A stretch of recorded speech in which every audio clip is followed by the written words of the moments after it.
Good morning, everybody. Well, I guess it's almost afternoon. Today, we are going to show you guys how we like to prepare collard greens and rutabagas, southern style, and also some pork chops.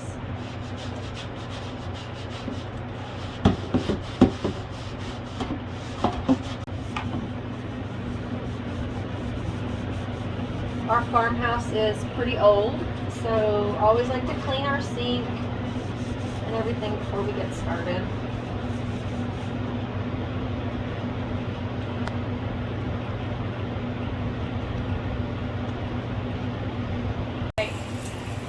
Make sure that you rinse all the soap out of your sink after you clean it, because you do not want your collards tasting like dish soap. Not be very tasty.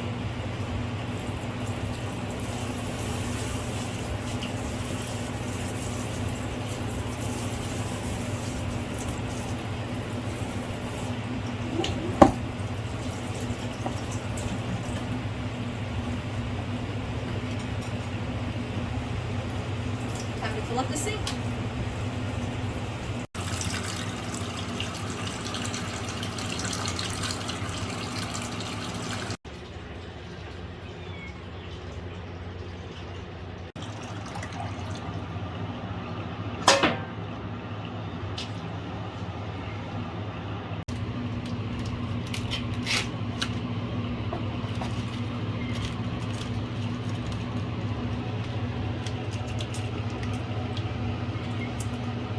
So on your collards, remove the stem and the hard ribs. They are tough and don't cook well. You also need to make sure that you clean them really well because they hold a lot of dirt.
Okay, so is it an old wives' tale about cooking your collards with salt? Does it make them tough? Well, I'm not an old wife, but I can tell you that I cook mine with seasoning from the beginning, but I don't use a lot of the old grease and fatback or bacon grease, fatback, and that kind of stuff, just as a matter of personal preference. I'll put my seasonings in from the very beginning. But the main thing is you just have to cook them down. Old people will tell you they're better 2 or 3 days after you've cooked them and you've reheated them and reheated them and reheated them.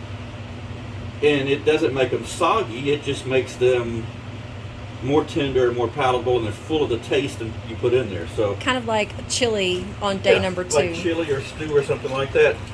And really the liquid that's in there, the old people call pot liquor. And that's what you put over your cornbread and stuff like that.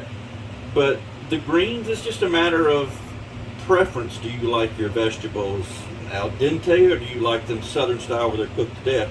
You're not going to steam collards. You're going to boil collards for quite a long time because it's getting all those flavors in there and it's really bringing out the flavor more, unlike some vegetables where you lose the flavor the longer you boil them. That's just my opinion. And what about the nutritional value when you cook them to death? You're going to keep all that in the pot liquor. Really, none of it's going away. You're still getting the roughage from the collards and the flavor from which is why I drink the liquid at the end of the bowl. Absolutely. Every single time. Absolutely. you can buy collards already washed and cooked and chopped and everything at a really good buy, like at some, like Ingles, Publix, Walmart especially. But what they've done is they've left all the stalk or the heart in there, so you're getting all of this too. And that's just the bitter, hard heart of the collards. I like to buy them this way. They're cheaper, they take more time to process, but also I can just pull them apart, and it leaves some of them more whole than others, but it just, you're getting rid of all the Nobody wants to eat extra. anything tough. So you'll come out more, I guess it's a better cost, because you're getting a lot more collards for the money this way than you are with all the, it's just like buying broccoli stems and pieces. Nobody likes the stems and pieces, but if you buy the florets, you're getting more of the broccoli. So it's just a matter of preference. And this was a whole bunch of collards here. As you can see, it's a lot. And we have a tiny kitchen, so the top of our washer constantly doubles as extra counter space. So we're almost finished.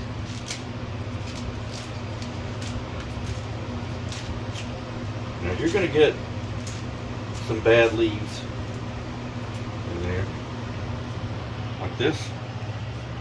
But like they say, one bad apple don't spoil the whole bunch. Even one like this, you can still get the good part and just go down the vein. It just,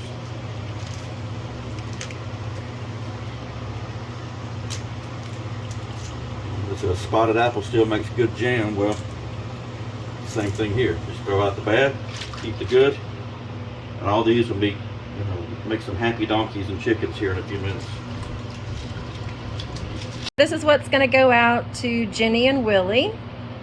They've never eaten these before, so we'll have to see how they like them.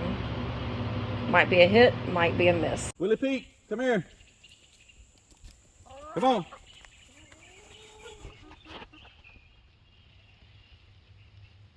There she comes. She's been spending a lot more time in her stall recently. Wonder if her baby is on its way soon. She's not quite as active as she has been.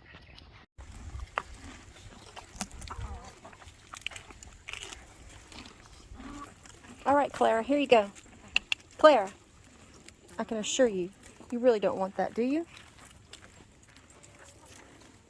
Didn't think so. All right, there we go.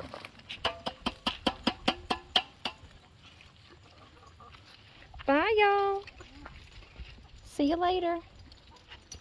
Enjoy your snack.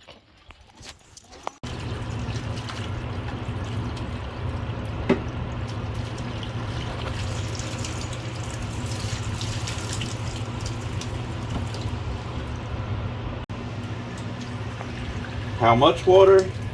Yeah, it depends on how big your pot is. I'll only go about half of the pot with water. You don't need to submerge because these are going to cook way down. So I'm just using this just to show, because normally I just would put the faucet right over there in it. But that'll just about half the pot. And after it starts cooking, it's going to cook down really fast. And so that'll show you. It's a little less than half, but it's these fine cook, for right now. Yeah. With the lid on, they're going to steam and boil at the same time.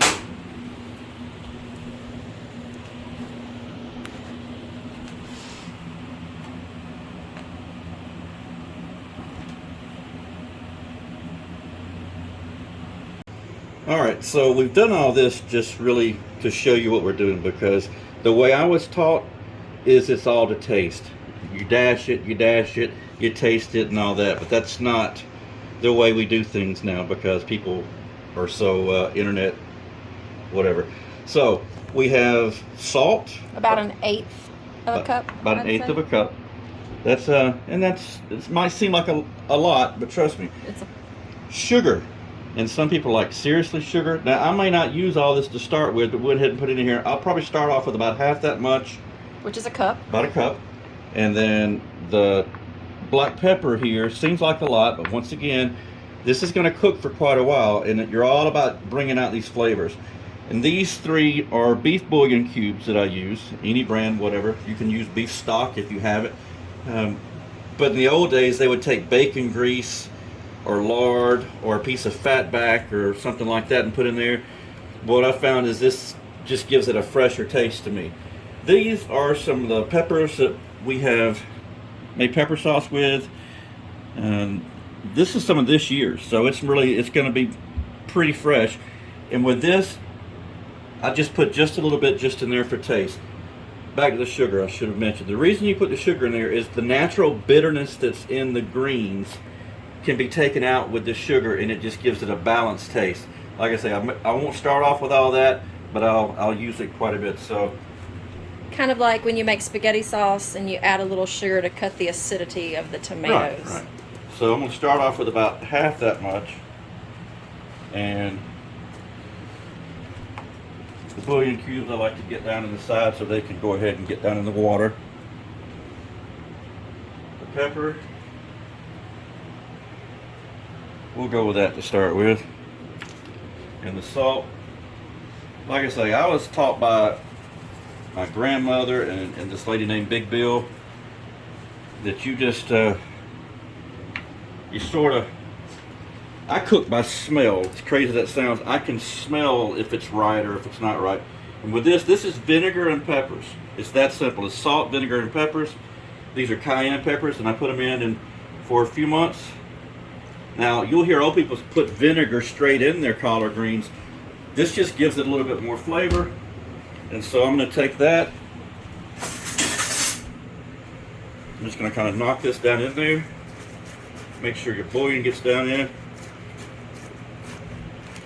And you can see just from the water getting hot, it's already starting to shrink down. Starting to shrink down already. So I'm going to bring that to a boil and let it just boil away for quite a while with the lid on.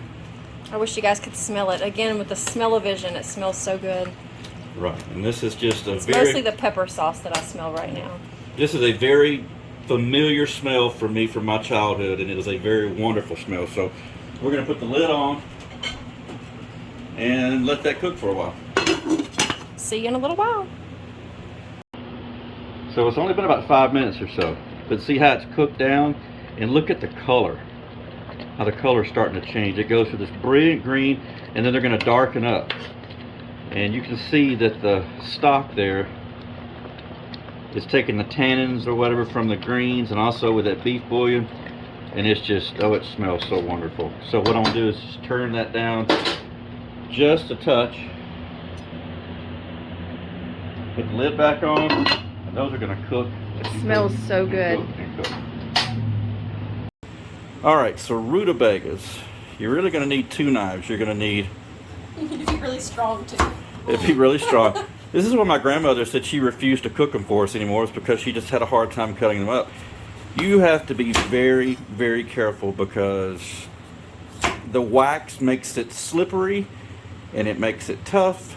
And so you use the big knife to come and you take the top and the bottom off. And that's actually where the green part of the vegetable grows up out of the ground and the bottom part of the root is exposed. So you're cutting all that grainy part out of it. You can see it there, and getting down to the good meat of it. And then you take a good paring knife, which I did sharpen.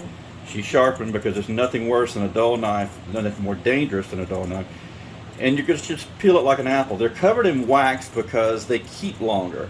That's one of the most wonderful things about them, is that you can put them in a root cellar or something like that and they keep forever. And we were talking off camera that it's the wrong time of the year. It's early for these to be in season.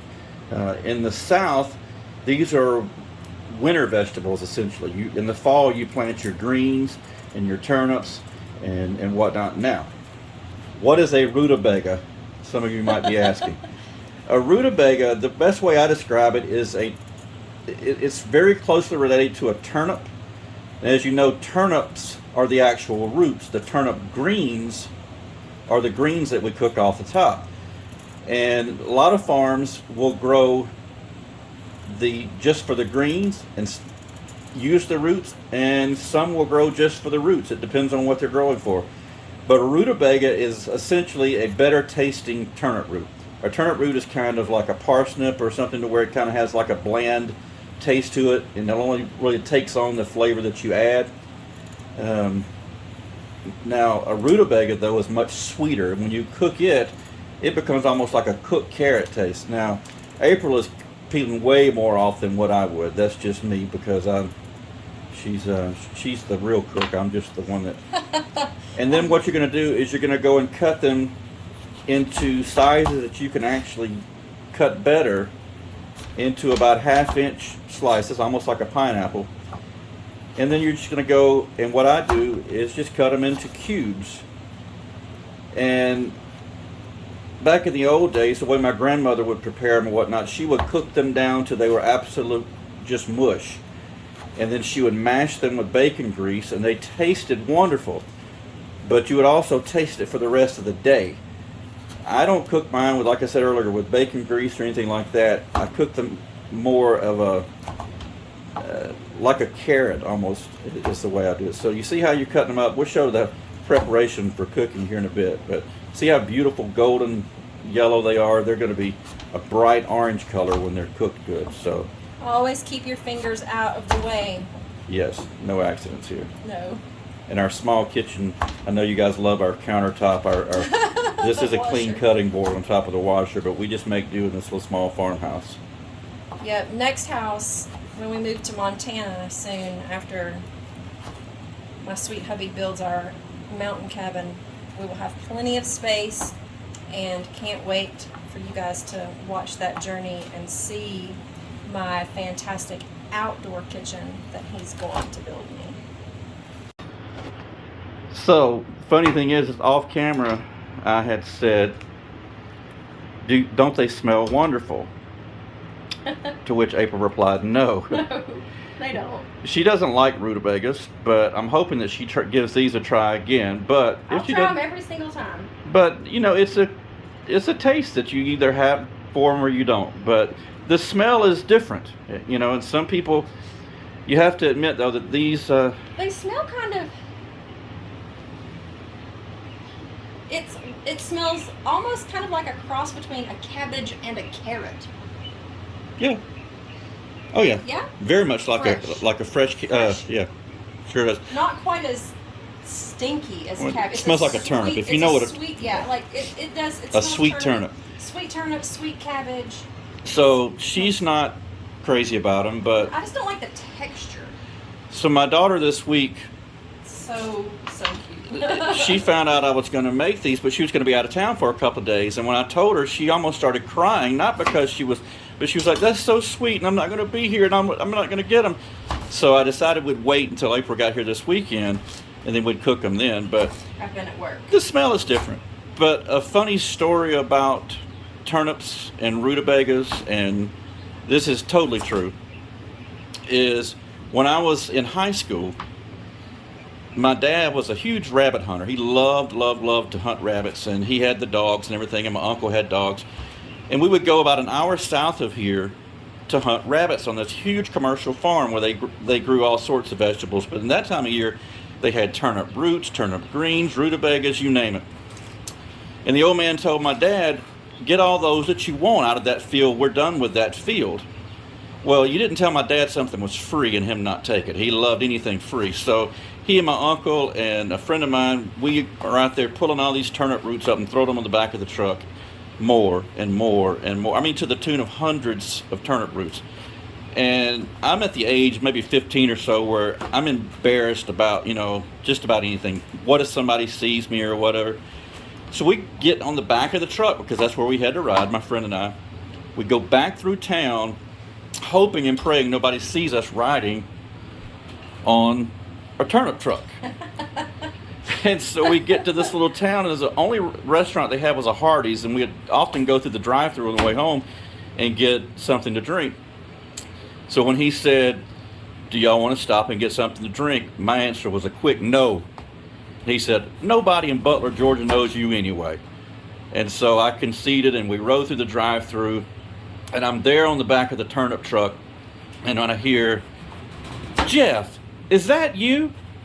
Now, mind you, I was very involved with 4-H, so I knew people all over the place, but never dreamed that this pretty girl from Taylor County that I had met at 4-H camp the summer before would see me ride into town on a turnip truck. Back of a turnip truck. My dad and my uncle laughed, and they never let me live that down. Well, it was embarrassing, but when I started college years later, and we had to write a funny story as a paper in English comp, I got an A on that story, and the professor didn't believe it was true. She thought I had made up the entire thing, but I have literally rode to town on a turnip truck.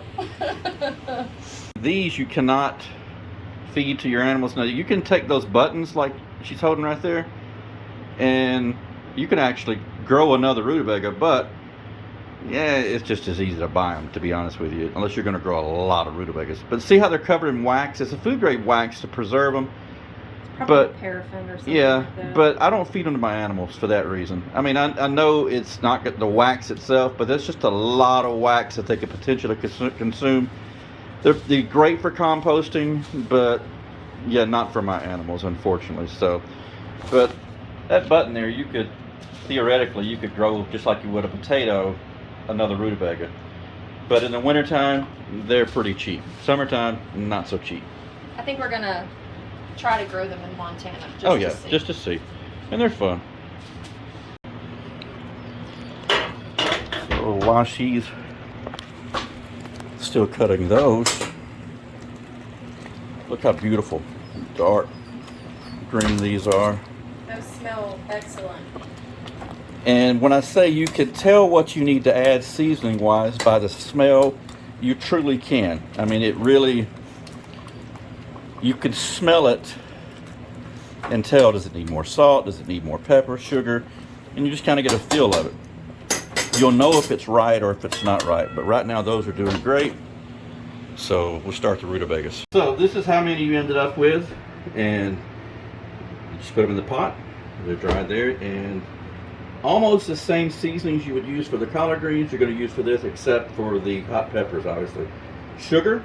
This is the rest of the sugar we had from before. About a half a cup. About a half cup, so I'm going to put that in there. And that was about five medium I left some. rutabagas. I can always add some here in a minute. Now pepper, I like pepper in mine because it has a sweet taste to it naturally, and I like the way the pepper kind of gives it a finish out there. So you can pepper to taste, but we'll start off with that. Salt, just because that's the way Granny did it. I don't know, plus you can put a little in there.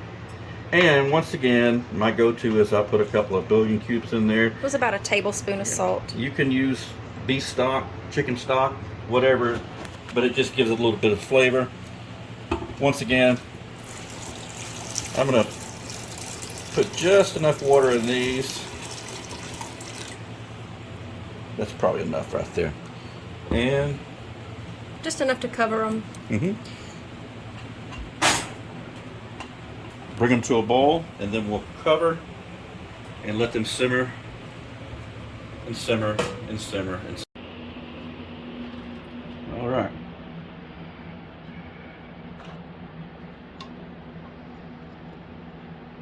Remember I said you could tell by the smell? That needs more sugar.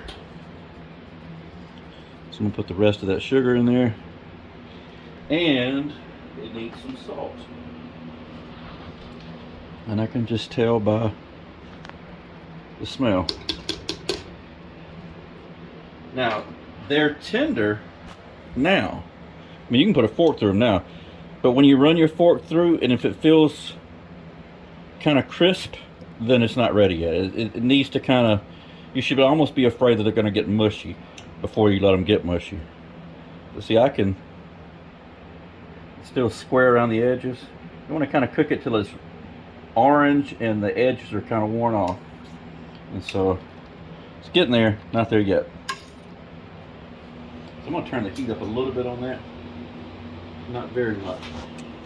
That should be good. We also reheated some chili for lunch. Oh yeah. And we'll take a quick look at these.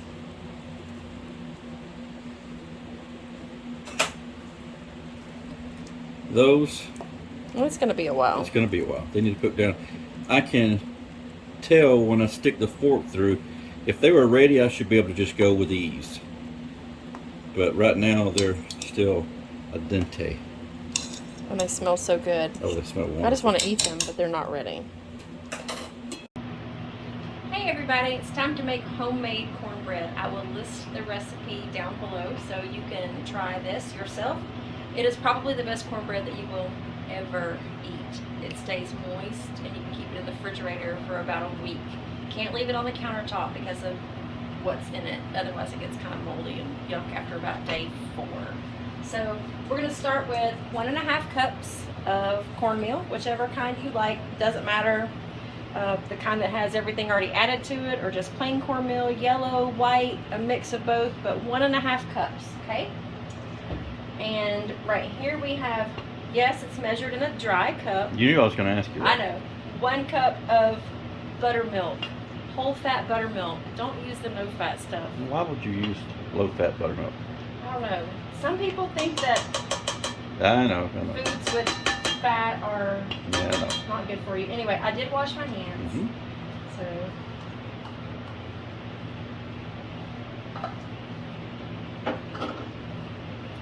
all right. Comment below if your dad or granddad or somebody that you knew used to drink buttermilk like in a glass, and they would. My dad put My mom Fritos. still does that. He would eat cornbread and buttermilk or Fritos and buttermilk, and it left the most yucky look on the side of the glass. Ugh. Yeah. But he loved buttermilk. He still does, I guess. All right. So all of these measurements are done in dry cups. Okay. Okay. Not like the liquid cups. It's Okay. just it's how it. My mom taught me how to do it this way, Okay. and that's just for this cornbread. Other recipes, please follow them just how you would. So 1/2 cup of oil. And you can use whatever kind of oil you have. This just happens to be canola oil. Sometimes I use olive oil, corn, just whatever. And add your oil to the cup first, so it forms a nice barrier here, because you're also going to add 1/2 cup of sour cream. And this is not low-fat sour cream. This is the real deal sour cream. So I've started up. It comes out of this cup so much easier if you add your oil first. If you're really feeling adventurous, you could do 1/2 cup of butter. It's fantastic. You can see that I've already melted about a tablespoon of butter here in my cast iron. All right, so there is my 1/2 cup of sour cream. Look how easy that came out. Don't really need a spoon or anything. I'm not even gonna stick my finger in it. All done. Get that out of the way. All right, we use fresh eggs here on the farm, so I'm always going to break them open in something before I put them in my actual mixture, just because sometimes you never know what you're gonna get. You make that sound so scary, but Well, this morning, I know, when I I know. cooked breakfast, I was kind of in a hurry, and I did not follow my own rule, and I cracked open an egg this morning, and it was not. It was not good. It was a little yuck, so I'm gonna wash this one off right quick. It's a little We keep our eggs out at room temperature, and we unwashed. don't wash them. They're unwashed, and they keep for quite a long time that way. Now, if Right. you wash them, you got to refrigerate them. I mean, that's just the Some rule of of them thumb. we have to do that because they're Yeah, extra. and they do. There's some of them extra are, dirty. but these turned out to be really nice. Yes. Free-range chicken eggs, and there's I always put my that. glasses on because I got a little shell in there. So. Okay, so I picked my eggshell out, and I'm ready to put these in here. 2 eggs. The recipe calls for sugar. If you like sweet cornbread, you can add 1/8 cup of sugar. Personally here, this cornbread is sweet enough to me, and I like my cornbread a little more savory, and so does my sweet husband. But this is a little bit of pepper. I always add this. She puts pepper in everything. I do put pepper in everything. So just a little bit of pepper, not much. And this is some salt that we had left over from cooking earlier, that it was in the pepper bowl. But I'm just going to give it a little dash of salt. Just like that. Okay, so again, it's 1.5 cups of cornmeal, 1 cup of buttermilk, 1/2 cup of oil, 1/2 cup of sour cream, 2 eggs, dash of salt, dash of pepper, and then I'm just going to mix it together with my fork. You can use a whisk, whatever you want to use. And again, here in my cast iron, I melted about 1 tablespoon of butter just on the stove top. It just gives the crust a really nice And we use flavor and crunch. real butter. Yes, real butter. Whether you want it salted or unsalted, that's up to you. But we That don't was salted butter. We don't use margarine. We use butter. It's just the flavor, the taste. There's lots of reasons why, but that's what we do.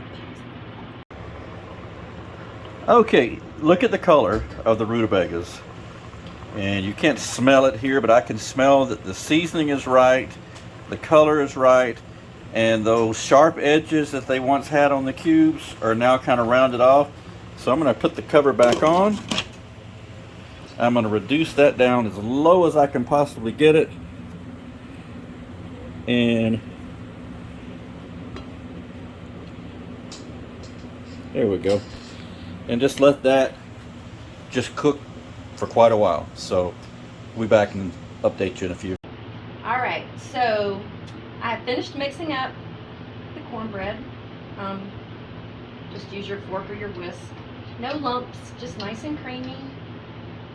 I'm going to go back through it a couple times with my fork again, just to make sure that I got all the lumps out. If you have a few small lumps, it's okay, but you do want to have this mixed up as thoroughly as you possibly can. So, all right, that looks good. And I'm just going to go around my bowl here. Make sure everything on the bottom is mixed in too. And she's going to put the recipe, as always, down in the comment section below. Oh, and I forgot to say, when I got started, you need to preheat your oven to 450 degrees, and you are going to cook this about 20 to 25 minutes. We cook with gas, so 20 minutes is usually good for us, especially in the dark pan, but you may need to go 25 minutes, and you can tell from the top of the cornbread, it'll start to split open a little bit and have a really nice, pretty golden brown color. I'm going to go ahead and pour this in now.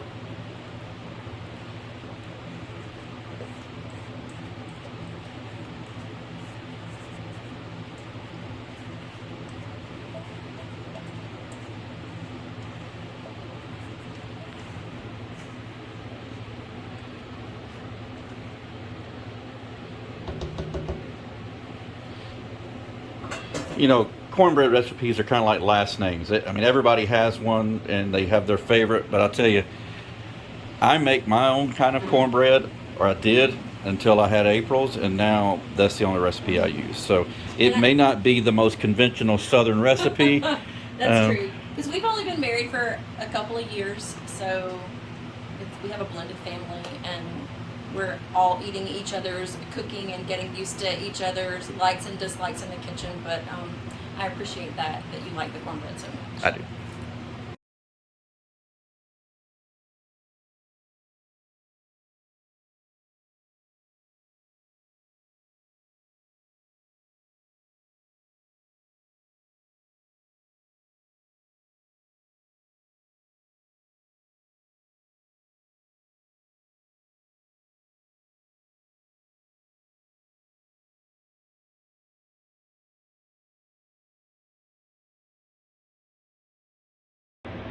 Alright, so I took a peek prematurely and everything's ready. We're just shy of the 25 minutes. There it is, all done. And I'm going to sit it here. I know we have a few dishes in the sink, but I want this to cool off a little bit. But yeah, it smells great. Looks pretty. Awesome. I've had these pork chops in a saltwater brine for about an hour and 45 minutes. I'm going to drain them out now. Salt water is a natural meat tenderizer. And we're going to move over here. I have my cast iron ready. Got some melted butter. And I went ahead and peppered it. I'm not going to salt these yet, since I soaked them in salt water. Alright, so we got 8 pork chops. I'm going to turn these on super low, and I'm going to cook them slow. I'm going to cook these pork chops on a really low temperature, very slowly. If you cook pork chops too quickly, in my opinion, after you salt brine them, they have a tendency to get tough. So slow and steady wins the race, and we will tune back in as soon as these are done. Alright, so the pork chops are finished. I cooked them on low for about 12 to 13 minutes, and then I just turned the eye off and let them sit for about 10 minutes, and that way they can rest. I'm going to go ahead and cut one open and show you. So they're nice and done.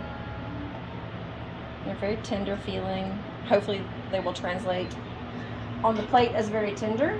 But I'm going to let them sit here for a few more minutes, and just to finish up and show you here, the collards are done. And also the rutabagas are done. Gosh, it smells so good. They do smell good. So I know you guys know that I said before I don't really care for rutabagas, so I'm going to try these tonight. Alright, so I'm going to try the rutabaga. Wow, they're super tender. I'll let you know how it is. They're also very hot. Ooh. This is a clean fork, by the way.